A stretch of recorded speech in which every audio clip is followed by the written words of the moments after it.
Baik para hadirin, inilah peserta dengan nomor undi 40. Assalamualaikum warahmatullahi wabarakatuh. Waalaikumsalam warahmatullahi wabarakatuh. Dewan juri yang terhormat dan para hadirin yang berbahagia, perkenalkan, saya Salsabila Yonika Putri dari SDN 1 Jeporo. Izinkan saya menuturkan sebuah kisah yang dikarang oleh guru saya, Ibu Arini Dianovitasari SPD. Terinspirasi dari cerita yang berkembang di masyarakat dan buku berjudul Panji Asmoro Bangun karya R. Toto Sugiharto, penerbit Diva Press.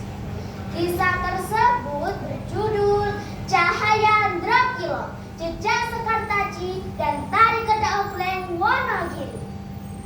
Di kaki perbukitan yang sejuk di Wonogiri, tepatnya di Desa Banyak Prodo, Kecamatan Tirtomoyo, tinggallah seorang gadis yatim piatu bernama Sari. Ia selalu bangun sebelum ayah pun sempat berkokok, berdiri di halaman rumah dan mulai menari mengikuti alunan gamelan dari radio tua milik neneknya.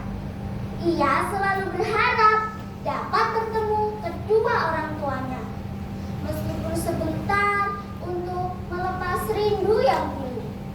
Suatu malam, ketika langit diliputi kabut dan suara jangkrik bersaut-sautan dari sawah, Mbak Kinasih memanggil cucunya yang sedang menari di beranda. "Sari," katanya pelan. "Sudah waktunya kau tahu tentang Ndrokilo, nak." Sari menghentikan tariannya. "Ndrokilo, apa itu, Mbak?" "Duduklah, Sari, akan kuceritakan," kata Mbak Kinasih. Dahulu kala, di sebuah negeri yang dikelilingi bukit kapur dan hutan yang sunyi, ada sebuah kerajaan bernama Daha. Di sana tinggal seorang putri yang cantik rupawan, lemah lembut dan berhati tabah. Namanya Dewi Sekartaji.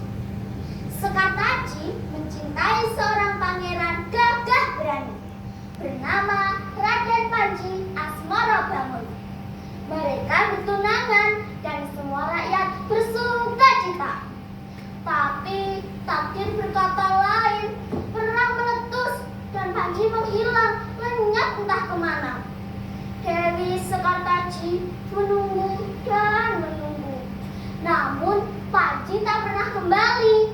Maka pada suatu pagi yang dingin, ia melepaskan mahkotanya, mengenakan kain sederhana dan pergi dari istana. Ia menyamar menjadi rakyat jelata, berjalan dari desa ke desa, mencari kekasihnya yang hilang. Sekartaji punya cara khusus untuk bertahan hidup dan menyembunyikan jati dirinya. Ia mulai menari dengan cara yang lucu. Kepalanya digoyang ke kiri dan ke kanan. Tubuhnya meliuk, loncat sana, loncat sini, seperti anak kera yang nakal. Orang-orang pun tertawa. Kedaok leng," seru anak-anak. Dan begitulah ia dikenal sebagai penari kedaok leng. Namun di balik tawa orang-orang, Sekartaji menyimpan air mata.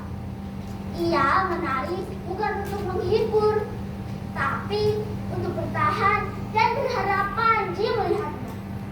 Sampai pada suatu malam, saat bulan lenyap dari langit dan bintang pun bersembunyi, Sekartaji masuk ke dalam hutan Ndrokilo. Ia berdiri sendiri lalu menari ogleng-oglengan. Tubuhnya gemetar dan air mata jatuh satu persatu ke tanah. Peluh membasahi wajah hingga kaki terasa nyeri. Dan saat itulah langit membuka diri. Dari atas langit yang gelap turunlah seberkas cahaya. lembut, dan hangat. Itulah yang disebut oleh orang desa sebagai cahaya Ndrakilo. Dalam cahaya itu, Sekar Taji melihat sosok bayangan Paji, dan mereka menari bersama. Pelan, senyap, dan indah. Keesokan harinya, Sekar Taji tak ditemukan dimanapun. Hanya selendangnya tertinggal tergantung di dahan pohon. Sejak saat itu, warga Wonogiri mulai menari dengan gaya Sekar Taji. Mereka menyebut tarian itu sebagai tari Keta Oglek. Mbah Kinasih mengakhiri ceritanya sambil mengelus kepala Sari yang tertidur lelap di pangkuannya. Dalam mimpinya, ia mencari Ndrakilo. Dari balik kabut, cahaya biru menyala dan dua sosok muncul. Sepasang penari. Matanya lembut, gerakannya seperti angin. Itukah ayah dan ibuku? Sari menari bersama mereka. Ketika fajar menyapa, kedua sosok itu menghilang, menyisakan selendang hijau. Begitupun dengan Sari yang terjaga dari mimpinya, menyisakan hati yang telah damai. Sejak saat itu, Sari mengajar anak-anak desa bangun pagi dan belajar menari bersama. Karena mereka percaya keajaiban hanya datang pada mereka yang bersungguh hati dan selalu bangun